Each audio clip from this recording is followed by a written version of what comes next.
कल आंगनबाड़ी बहनों की मांगों को लेकर मंत्री जी के साथ एक बैठक संपन्न हुई है।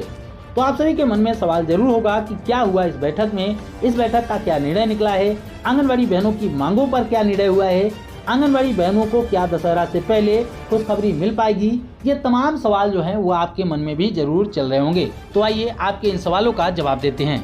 राम सागर शाह जी के द्वारा एक जानकारी हमारे पास भेजी गई है, जो खुद भी इस बैठक में शामिल हुए थे। उन्होंने डिटेल से पूरी जानकारी दी हुई है कि इस बैठक में क्या कुछ हुआ है। तो आइए उनके द्वारा ही भेजा गया ये मैसेज देखते हैं। उससे पहले जो आप तस्वीरें देख पा रहे होंगे, ये तस्वीरें कल के इसी बैठक की हैं, जहां पर कई यूनियन के प्रमुख मंत्री जी के साथ बैठक में नजर आ रहे हैं। आइए मैसेज देखते हैं। जैसा कि हमने आपको कल लेटर भी दिखाया था, जिसमें दिखाया था कि कई आंगनबाड़ी संगठनों के प्रमुखों को माननीय मंत्री जी के द्वारा बैठक के लिए आमंत्रित किया गया था। उसी में से एक संगठन का नाम है बिहार आंगनबाड़ी कर्मचारी संघ, जिन्होंने इस बैठक में भाग लिया। वह ये जानने का प्रयास करते हैं कि आखिर इस बैठक में क्या कुछ हुआ है, क्या निर्णय निकल कर सामने आ रहा है। यहाँ पर देख सकते हैं लिखा गया है कि आप सभी हड़तालरत सेविकाओं सहायिकाओं का क्रांतिकारी अभिवादन, सहयोग करने वाले सभी अभिभावकों का अभिनंदन। उसके बाद महत्वपूर्ण सूचना दी गई है। बताया गया है कि आज माननीय समाज कल्याण मंत्री जी के आमंत्रण पर बिहार आंगनबाड़ी कर्मचारी संघ के प्रदेश अध्यक्ष कुमारी गीता, महामंत्री पूनम कुमारी, राम सागर शाह और अजीत मिश्रा वार्ता में शामिल हुए। यानी कि ये 4 लोग इस संगठन से मंत्री जी के साथ वार्ता में शामिल हुए थे। आगे बताया गया है कि माननीय मंत्री जी बार बार आग्रह कर रहे थे कि आप लोगों के हड़ताल से पूरा विभाग प्रेशर में है। जी हाँ, यहाँ पर साफ तौर पर लिखा गया है कि माननीय मंत्री जी बार बार ये आग्रह कर रहे थे कि आप लोगों के हड़ताल से, यानी कि आंगनबाड़ी सेविका सहायिकाओं की हड़ताल से पूरा विभाग जो है वो प्रेशर में है।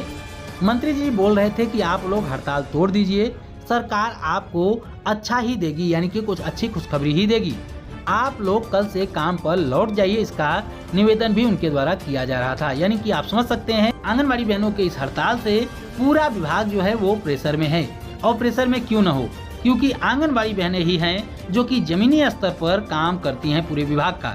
यानी कि पूरे विभाग का काम इस वक्त ठप पड़ा है, तो निश्चित ही विभाग तो प्रेशर में होगा ही।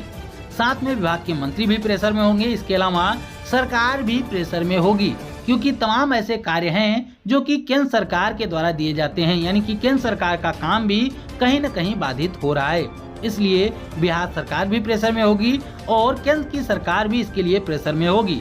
लेकिन देखना यह होगा कि आंगनबाड़ी बहनों को खुशखबरी कब मिलती है। आगे लिखा गया है कि हम लोग बोले कि माननीय आपके आमंत्रण पर यहाँ पर आए हैं, आपका आभारी रहूंगा, पर सरकार का रुख स्पष्ट कीजिए। रुख स्पष्ट होता है तो हम लोग भी अपने जिला अध्यक्ष प्रखंड स्तर पर समिति बनाएंगे। यानी कि उन्होंने साफ तौर पर यह कहा कि सरकार जब तक अपना रुख स्पष्ट नहीं करेगी, जब तक लिखित रूप से कोई बात नहीं कह देती है, जब तक लिखित आश्वासन नहीं मिल जाता, तब तक आंगनबाड़ी बहनों का यह हड़ताल जारी रहेगा। यहाँ पर देखिए लिखा गया है, यह मानकर चलिए कि दुर्गा पूजा के बाद कुछ मैसेज आएगा। कुछ भी होगा आप सबों की सहमति से होगा। जय माता दी। राम सागर शाह सलाहकार और प्रवक्ता हैं। यानी कि इस बैठक में माननीय मंत्री जी ने भी यह बात स्पष्ट कर दी है कि आंगनबाड़ी बहनों के इस हड़ताल से, इस महाआंदोलन से सरकार में भी खलबली मची हुई है। पूरा विभाग प्रेशर में है और निश्चित ही सरकार में भी प्रेशर बना हुआ है, सरकार में भी खलबली मची हुई है। यानी कि फैसला तो 100% आंगनबाड़ी बहनों के हक में ही आएगा। लेकिन देखना यह होगा कि क्या दशहरा से पहले आंगनबाड़ी बहनों को खुशखबरी मिलती है या फिर बाद में मिलती है।